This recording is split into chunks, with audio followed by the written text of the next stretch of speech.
तो अटल बिहारी जी की एक बड़ी सुंदर लीला है कि उनकी एक गैया थी, गौशाला में गाय थी, तो बहुत ज्यादा लोग मंदिर में नहीं थे, अकेले पुजारी वही ग्वारियार बनते, वही सेवा करते ठाकुर जी की।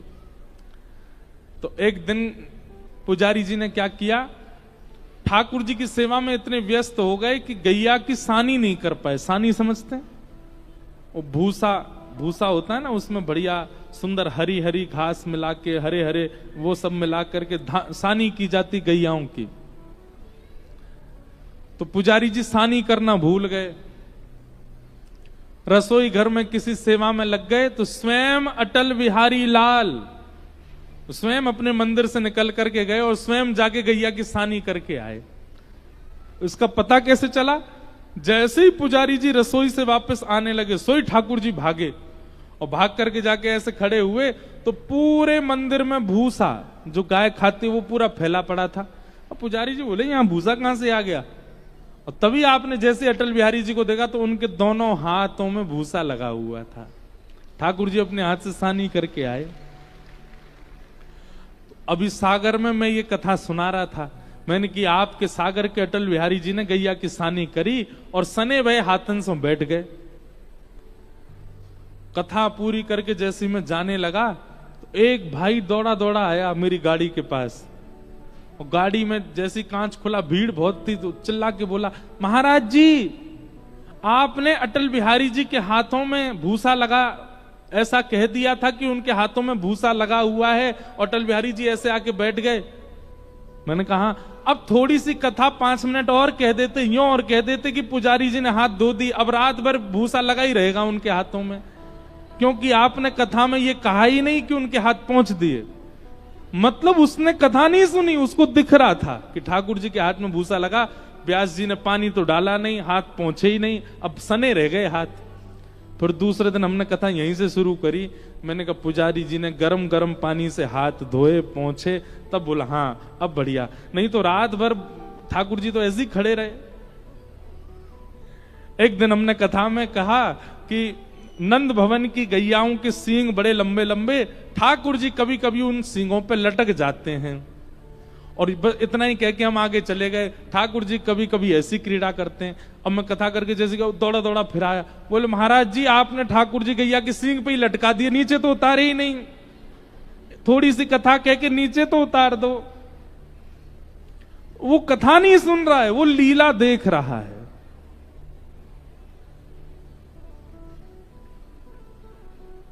और इस लीला को देखने को ही कहते हैं पिबत भागवतम रसमालयम।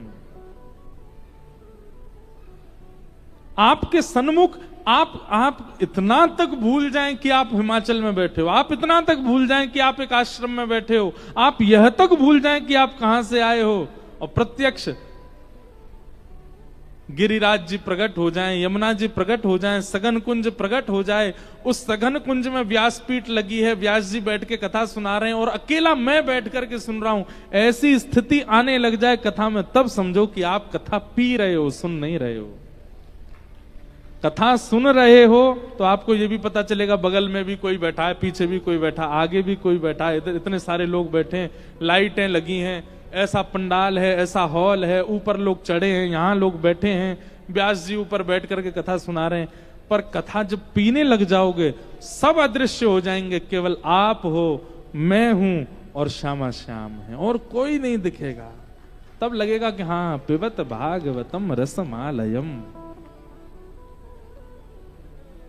कथा को पियो, सुनो मत, कथा को जियो, सुनो मत। इसीलिए तो हमारा उद्धार नहीं हो पाता, क्योंकि हम सुनते हैं, पीते नहीं, क्योंकि हम सुनते हैं, जीते नहीं। पिबत भागवतम रसमालयम मुहुरहो रस का भुवि भावुका। कथा को पियो, पीने का विषय।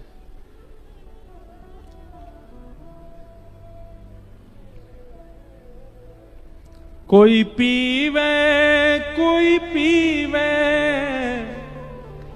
कोई पीवे, हाँ कोई पीवे, कोई पीवे संत सुजान नाम रस मीठा रे, नाम रस मीठा, नाम रस मीठा रे, नाम रस मीठा रे। ओ कोई पीवे, कोई पीवे, कोई पीवे, कोई पीवे, कोई पीवे, कोई पीवे, कोई पीवे संत सुजान नाम रस मीठा रे, नाम रस मीठा रे, नाम रस मीठा रे, नाम रस मीठा, कृष्ण रस मीठा रे, कृष्ण रस मीठा, नाम रस मीठा रे। नाम रस मीठा। कौन ने पिया? राजवंश की रानी पी गई एक बूंद इस रस का भैया रे, एक बूंद, रस का भैया रे, एक बूंद इस रस का। ओ, आधी रात महल तज चल दी, रहा न मनवा बस का भैया रे, रहा न मनवा बस का भैया रे, राना मनवा बस का। केवल एक बूंद ने क्या स्थिति कर दी है मीराबाई की। आधी रात महल तज चलती, रहा ना मनवा बस का। गिरधर की दीवानी मीरा, गिरधर की दीवानी मीरा, गिरधर की दीवानी मीरा, गिरधर की दीवानी मीरा। हाँ ध्यान छूटा पुयस का भैया रे, ध्यान छूटा पुयस का भैया रे, ध्यान छूटा पुयस का भैया रे, ध्यान छूटा पुयस का। ए बन बन डोले शाम दीवानी, बन बन डोले श्याम दीवानी, बन बन डोले शाम दीवानी। बन बन डोले श्याम क्यों? दीवानी। क्योंकि लागा नाम का चस्का, नाम रस मीठा रे, नाम रस मीठा रे, नाम रस मीठा रे। नाम रस मीठा रे। कोई पीवे, कोई पीवे, कोई पीवे, कोई पीवे, कोई पीवे, हाँ कोई पीवे, कोई पीवे, कोई पीवे, हाँ कोई पीवे संत सुजान नाम रस मीठा रे, नाम रस मीठा रे, नाम रस मीठा रे। नाम रस मीठा रे, हे कृष्ण रस मीठा रे, कृष्ण रस मीठा रे, हाँ नाम रस मीठा रे। नाम रस मीठा रे। और मीराबाई ने पिया, इनके अलावा और किसने पिया? नामदेव रस पिया रे अनुपम, सफल बना ली काया भैया रे, सफल बना ली काया भैया रे, सफल बना ली काया।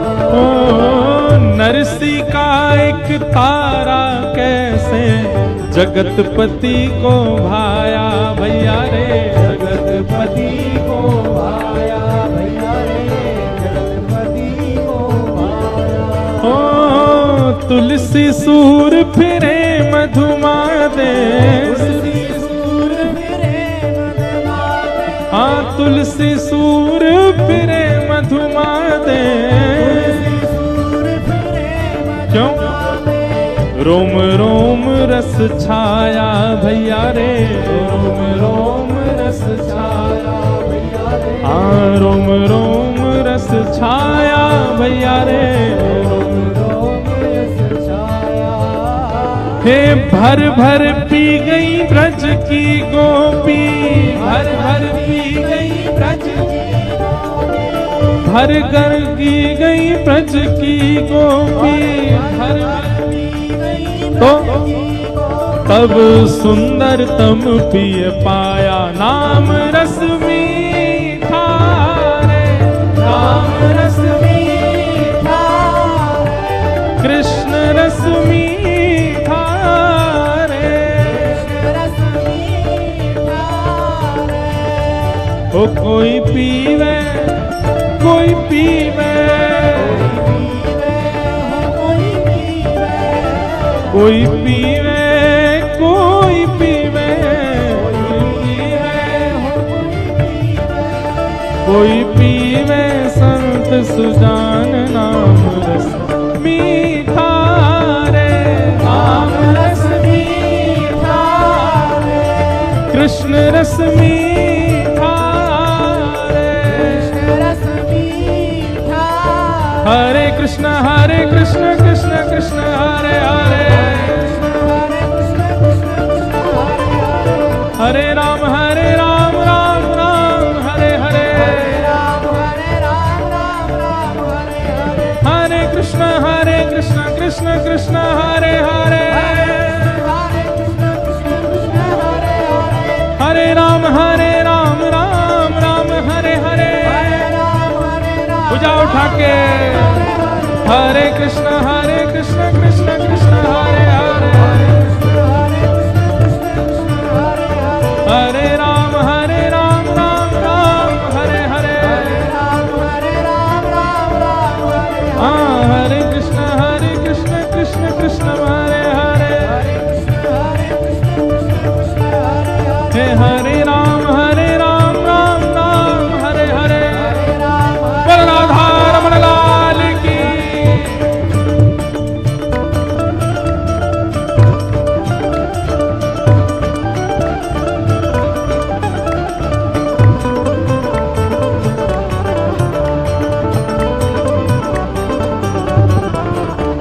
बोल वृंदावन बिहारी लाल की।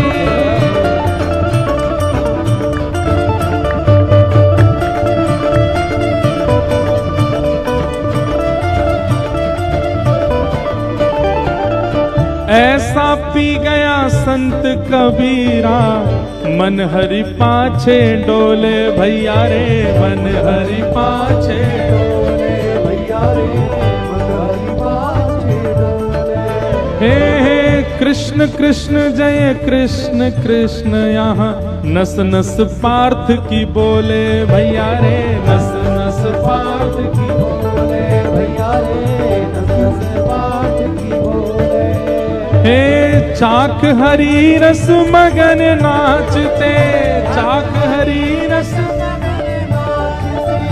चाक हरी रस मगन नाचते, हो जहाँ शिव नारद शिव भोले, नाम रस मीठा रे, नाम रस मीठा रे, नाम रस मीठा रे, नाम रस मीठा रे। हे कोई पीवे कोई पीवे, कोई पीवे, कोई पीवे, हाँ कोई पीवे कोई पीवे, कोई पीवे, कोई पीवे संत सुजान नाम रस मीठा रे, नाम रस मीठा रे, कृष्ण रस मीठा रे, रस मीठा। हरे कृष्ण कृष्ण कृष्ण हरे हरे, हरे कृष्ण कृष्ण हरे हरे, हरे राम राम राम हरे हरे, राम राम राम हरे हरे, हरे कृष्ण कृष्ण कृष्ण हरे हरे, हरे कृष्ण कृष्ण कृष्ण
नामदेव रस पिया रे अनुपम, सफल बना ली काया। नामदेव जी महाराज और नरसी का एक तारा कैसे जगतपति को भाया। नरसिंह मेहता हमारे गुजरात में हुए। दुनिया के लोगों को जप करना पड़ता है, तप करना पड़ता है, अनुष्ठान करने पड़ते हैं, कठोर नियम करने पड़ते हैं, साधना करनी पड़ती है, व्रत करने पड़ते हैं, तब जाकर के ठाकुर जी मिलते हैं। पर नरसिंह मेहता को भगवान ने कह रखा था, तुम केवल केदार राग गाना, हम आ जाएंगे। नरसिंह मेहता केदार राग गाते और ठाकुर जी प्रकट हो जाते।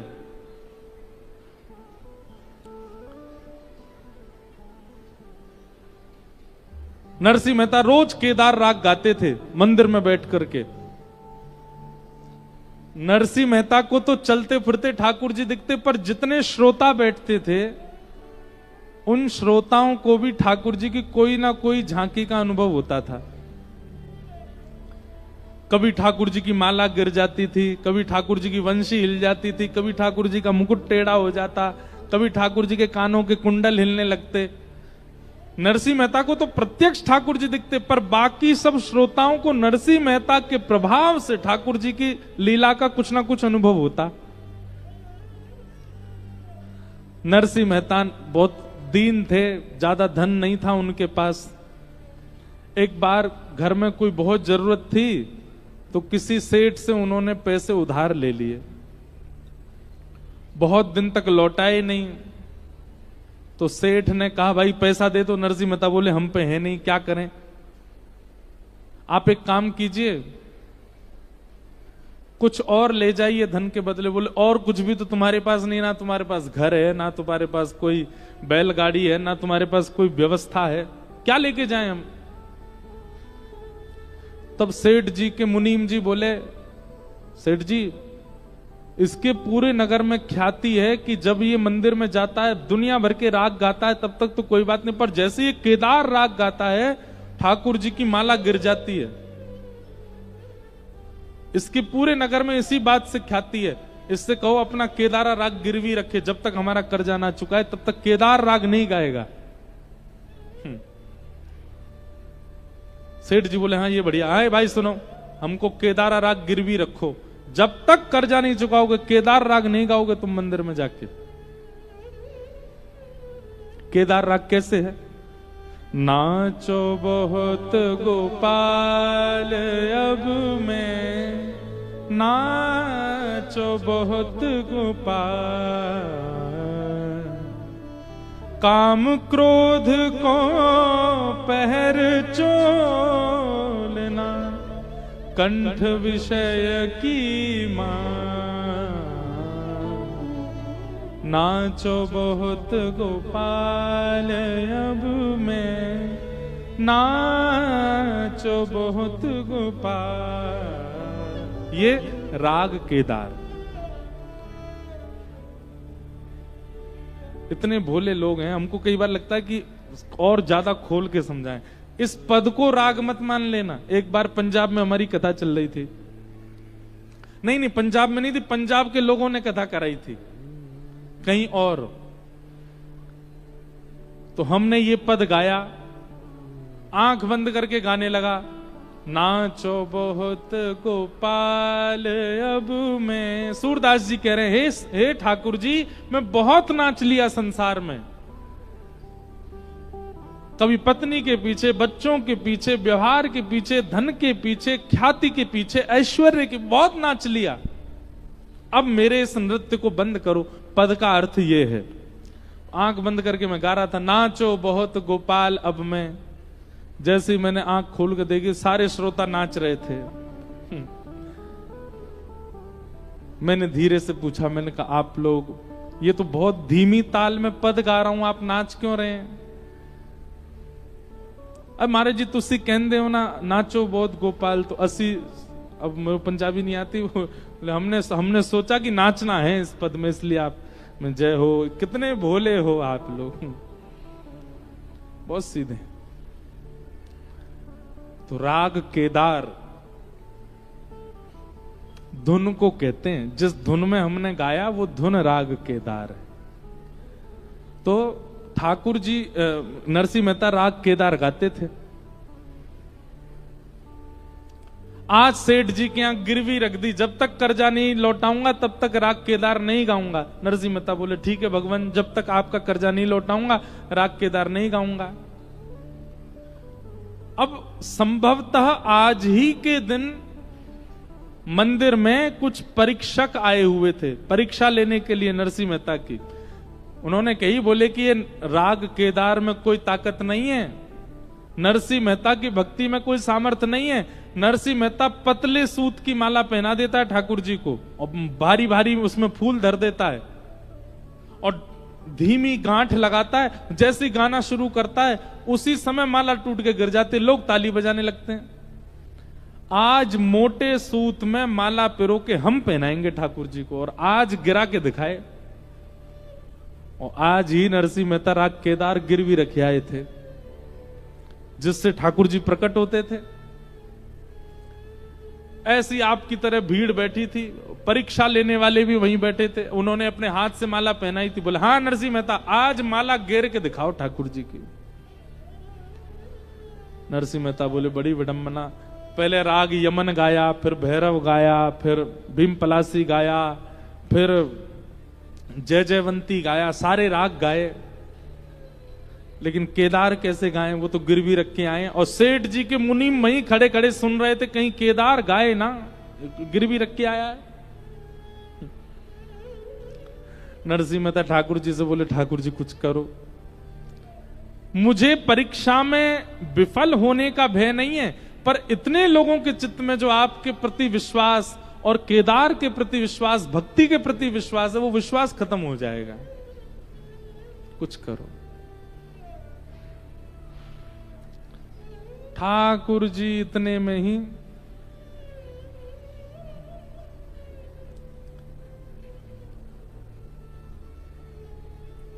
सेठ जी का रूप धारण किया,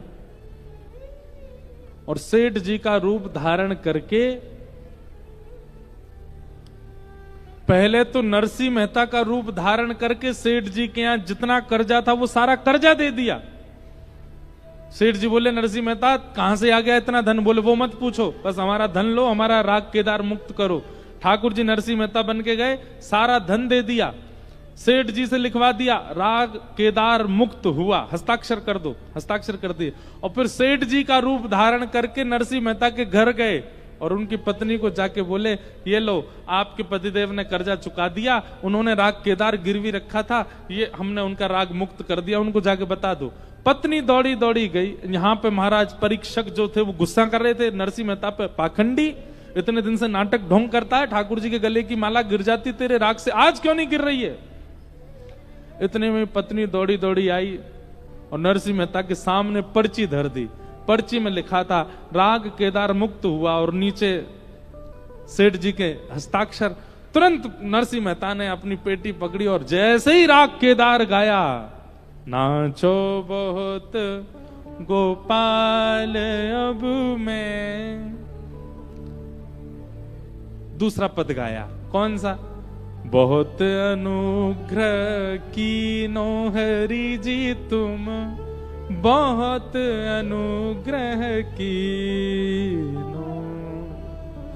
जैसे ही केदार गाना प्रारंभ किया, हजारों की तादाद में लोग बैठे थे, परीक्षक सामने बैठे थे, और ठाकुर जी की गले की माला अपने आप टूट करके नीचे गिर गई। कानों के कुंडल हिलने लगे, गले की मालाएं चमकने लगी, मुकुट टेढ़ा मेढ़ा होने लगा, सबको प्रत्यक्ष दर्शन हो गया। सबने नरसिंह मेहता को प्रणाम किया, बोले अरे भैया हमको तो तुम्हारी भक्ति पर संशय था। नरसिंह मेहता अलग सोच में चले गए, बोले तुम सब बोलते रहो, पर मेरा कर्जा चुका के कौन आया है? ये राग मुक्त कैसे हुआ? नरसिंह मेहता दौड़े दौड़े सेठ के पास गए, भैया आपने हमारा राग मुक्त कर दिया। बोले तो क्यों, आपने कर्जा चुका दिया ना इसीलिए तो मुक्त किया। बोले कैसे चुका दिया?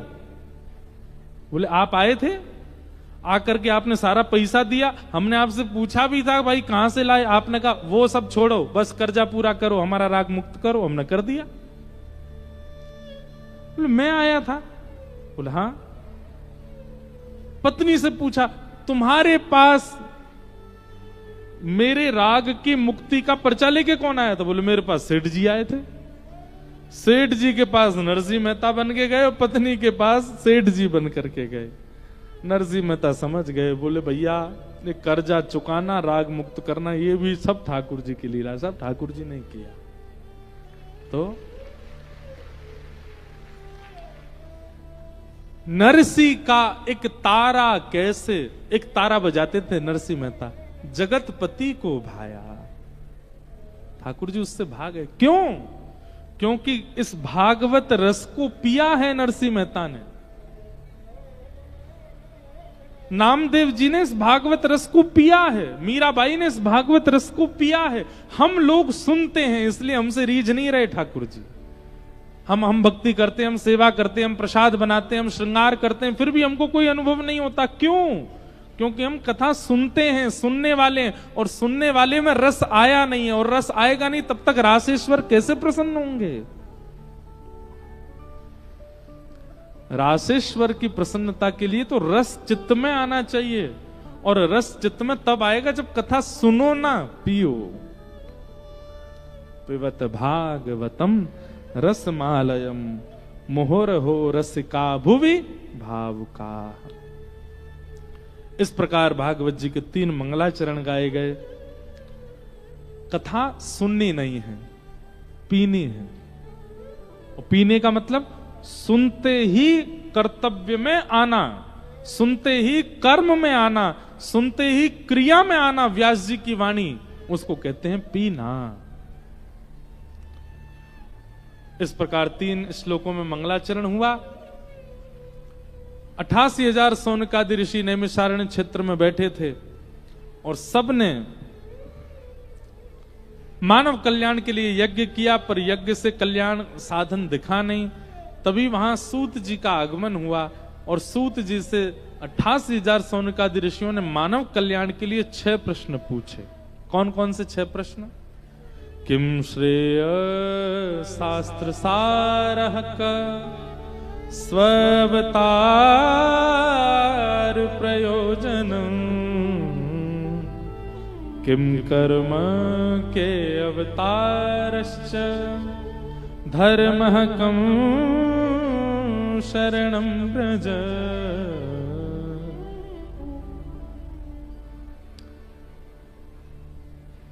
किम श्रेय, पहला प्रश्न क्या है? ठाकुर जी के अवतार का श्रेय किसको जाता है? भक्तों को कि राक्षसों को? ठाकुर जी किसके लिए आए थे? रावण के लिए आए कि सबरी के लिए आए? बताओ। ठाकुर जी जटायु, सबरी, हनुमान आदियों के लिए आए कि रावण को मारने के लिए आए थे? अभी तो यहां कथा में बैठे हो इसलिए सब लोग बोल देते हो हाँ सबरी के लिए आए, पर कहीं ना कहीं हमारा चित्त ये बात भी मानता है कि रावण के लिए ठाकुर जी आए थे। नहीं, श्रीमद् भागवत में स्पष्ट भगवान कहते हैं कुंती स्तुति में, तथा परमहंसा नाम, मैं परमहंसों के लिए, मैं भक्तों के लिए, मैं वैष्णवों के लिए आया हूं। राक्षसों को मारना मेरी प्रायोरिटी नहीं है। वाल्मीकि रामायण में भगवान श्री राम कहते हैं अगर मैं चाह जाऊं तो रावण जैसे जन्म ही नहीं लेंगे, उनको मारने के लिए आऊंगा क्या मैं अगर चाह जाऊं तो कुंभकर्ण वहीं बैठा बैठा मर जाएगा, पर मेरे चाहने से सबरी की प्यास नहीं बुझेगी, मेरे चाहने से जटायु को सुख नहीं मिलेगा। वैकुंठ में बैठे बैठे ठाकुर जी चाह लें कि सबरी प्रसन्न हो जाए, नहीं, ठाकुर जी को आना पड़ेगा। मेरे झोंपड़ी के भाग आज खुल जाएंगे, राम आएंगे। झोंपड़ी में आना पड़ेगा ठाकुर जी को। वैकुंठ में बैठे बैठे ठाकुर जी सोच लें हाँ सबरी प्रसन्न हो जा, नहीं होगा काम। अच्छा, हम लोग भी ऐसे ही हैं, हमको लगता है कि यहीं बैठे बैठे ठाकुर जी वहीं से ही प्रसन्न हो जाओ। नहीं, आना पड़ेगा, ऊना आना पड़ेगा, हमारे घर आना पड़ेगा, तब हमको संतुष्टि होगी। ऐसी जिद चित्त में लाओ वृंदावन बिहारी लाल आप वृंदावन बैठे बैठे हम पे प्रसन्न हो रहे, उससे काम नहीं चलेगा, यहां आइए, हमसे मिलिए, आकर के बुलाना पड़ेगा। हिमाचल में भी कई कृष्ण मंदिर हैं। एक मनाली की तरफ जब जाते हैं तो वहां मंडी से आगे मनाली के बीच में श्री पेहरदास जी का एक स्थान है, भक्तमाल में कथा आती है, वहीं पर एक कृष्ण मंदिर भी है। और वहां भी किसी भक्त की कामना से ठाकुर जी पधारे। हिमाचल में पर्वतों में कई कृष्ण मंदिर हैं, कई कृष्ण प्रेमियों के लिए ठाकुर जी आए हैं। हिमाचल में भी आए हैं। ऊना आए कि नहीं पता नहीं, अब ऊना नहीं आए तो आप लोग बुलाओ ठाकुर जी को, वहीं से संतुष्टि मत हो जाओ, ओ बिहारी जी वृंदावन से ही आनंद कराते रहो, नहीं नहीं नहीं हम आते रहेंगे। अरे अब आप आइए, हम तो बहुत आ लिए आपके पास। मंदिर में रहते हो भगवान, कभी बाहर भी आया जाया करो, मैं रोज तेरे दर आता हूं, कभी तुम भी मेरे घर आया करो, मंदिर में रहते हो। हमेशा मंदिर में ही बैठे रहते हो, कभी आइए हमारे यहां भी। तो ठाकुर जी के अवतार का श्रेय राक्षसों को नहीं जाता है, हमको जाता है, भक्तों को जाता है, वैष्णवों को जाता है। दूसरा प्रश्न क्या है? शास्त्रों का सार क्या है? हमारे हिंदू वैदिक सनातन धर्म में जितने भी शास्त्र हैं, सब शास्त्रों का सार हैं। श्रीमद् भागवतम शास्त्रम सारम सारम समुद्वितम, सबका सार विद्यमान है भागवत जी में। इसलिए सबको पढ़ो, सबको सुनो, पर मानो भागवत जी की। सार भागवत है। और ये बात मैं नहीं कह रहा, स्वयं वेद व्यास जी एकादश स्कंद में कहते हैं कि हमने लिखा सब कुछ है, पर मानो भागवत जी को। और स्व अवतार प्रयोजनम, भगवान के अवतार का प्रयोजन क्या है? ठाकुर जी के अवतार का कारण क्या है? प्रेम लक्षणा भक्ति की स्थापना, अपने वैष्णवों के लिए प्रेम स्थापित करना, यह ठाकुर जी का उद्देश्य है, प्रयोजन है। किम कर्म, भगवान का कर्म क्या है? जो सब कर्मों से परे हैं, वह भी कर्म के बंधन में हैं? नहीं, वो कर्म से परे हैं। ठाकुर जी का कर्म क्या है? धर्म व्यवस्थित करना, धर्म स्थापित करना। के अवतारश्च, भगवान के अवतार कितने हैं? बोले अनंत हैं। 1, 2, 10, 24 नहीं है, अनंत अवतार हैं ठाकुर जी के। और अंतिम प्रश्न, धर्म कम शरणम गतः, भगवान के जाने के बाद धर्म किसकी शरण में गया? तो अंतिम प्रश्न का उत्तर क्या है? ठाकुर जी के जाने के बाद धर्म किसकी शरण में है? मेरी और आपकी शरण में। हम रक्षा करें धर्म की, हमारा कर्तव्य है। धर्म हमारे भरोसे छोड़ के गए ठाकुर जी। जो लोग ऐसा कहते हैं कि धर्म क्या कहता है, वेद शास्त्र क्या कहते हैं, संत क्या कहते हैं, हमें उससे क्या मतलब, हम अपना जीवन जिएंगे, वो एक प्रकार से घनघोर अपराध कर रहे हैं, पाप कर रहे हैं। ठाकुर जी आपको दायित्व दे के गए हैं धर्म के पालन का, आप नहीं भाग सकते उससे। धर्म का कर्तव्य करना प्रत्येक मानव का धर्म है, कर्तव्य है, धर्म की रक्षा। ये 6 प्रश्न किए और इन 6 प्रश्नों के उत्तर में अब 6 दिवस की कथा का क्रम चलेगा। इस प्रकार भागवत जी के संपूर्ण भाव 3 श्लोकों में मंगलाचरण, 6 प्रश्न आदि आदि किए गए। अब इसके आगे का जो प्रसंग है, श्री सूत जी महाराज व्यास मंचासीन होकर के सौनकादि ऋषियों को भागवत की कथा सुना रहे हैं। ये प्रसंग हम कल 1 बजे से सुनेंगे।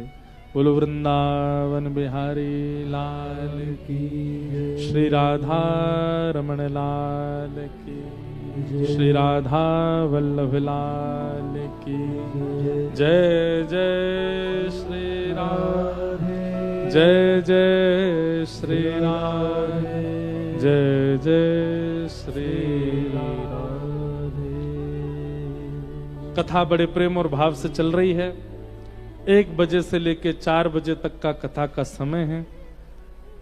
हम प्रयास करेंगे 1 बजे ही व्यास मंच पर बैठ जाएं। आप सब लोग 12 बजे तक अपना स्थान ग्रहण करें।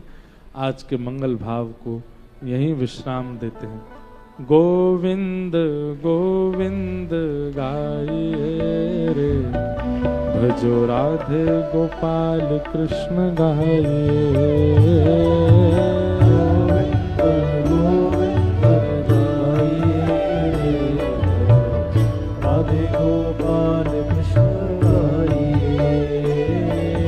गिरधारी गिरधारी गाइए रे, भजो राधे गोपाल कृष्ण गाइए रे। गिरधारी गिरधारी गाइए रे, भजो राधे गोपाल कृष्ण गाइए। हे गिरधारी गिरधारी गाइए रे, भजो राधे गोपाल कृष्ण गाइए रे। गिरधारी गिरधारी गाइए रे, भजो राधे गोपाल कृष्ण गाइए। हे गोविंद गोविंद गाइए रे, भजो राधे गोपाल कृष्ण गाइए।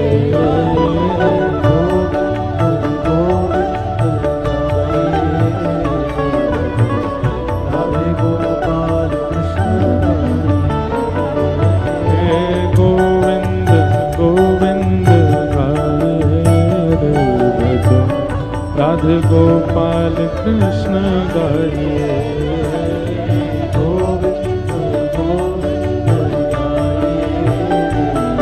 जय जय श्री राम, जय जय श्री राम, जय जय श्री राम।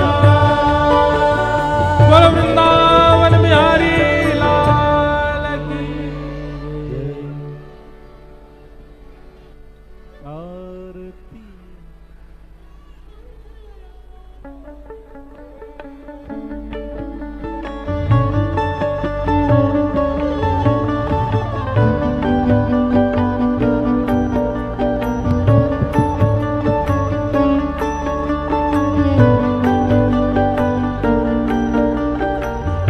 आरती अति पावन पुराण की,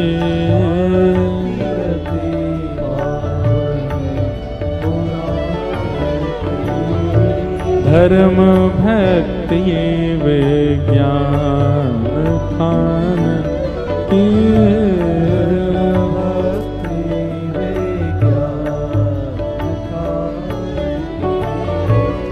महापुराण भागवत निर्मल,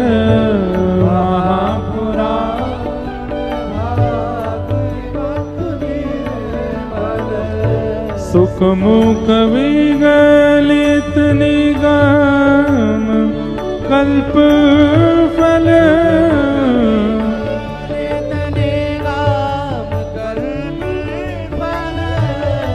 परमानंद सुधारस में कल लीला रस रस निधान के।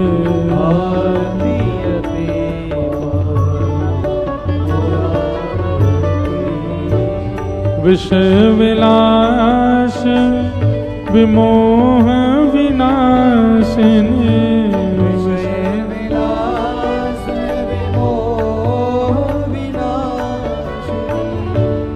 विमल विराग विवेक विकासिनी,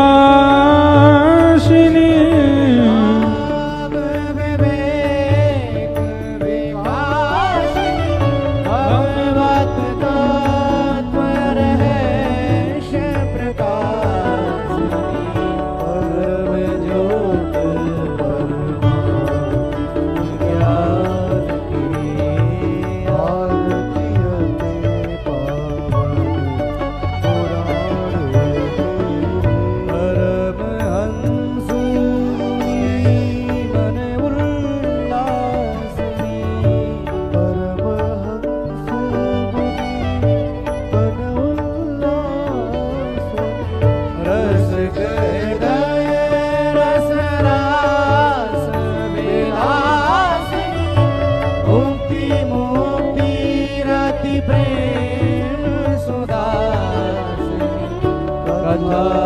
किरण